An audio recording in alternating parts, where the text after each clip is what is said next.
Welcome to Incredible Lab channel, and in today's video I'm going to show you how to turn off call vibration alert in your Android phone. Now the first thing you have to do is swipe from top to bottom and then tap on this gear icon to open up your settings app. Now from here scroll down a bit and then go to sounds and vibration.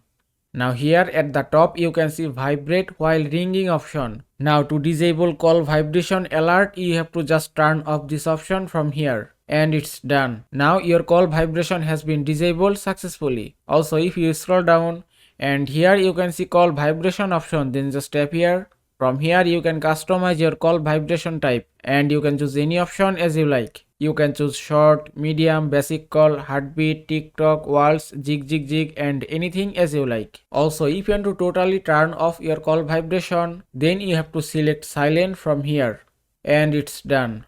And that is how you can turn off call vibration alerts in your Android phone. I hope this video was helpful. If it was, please give it a thumbs up and don't forget to subscribe.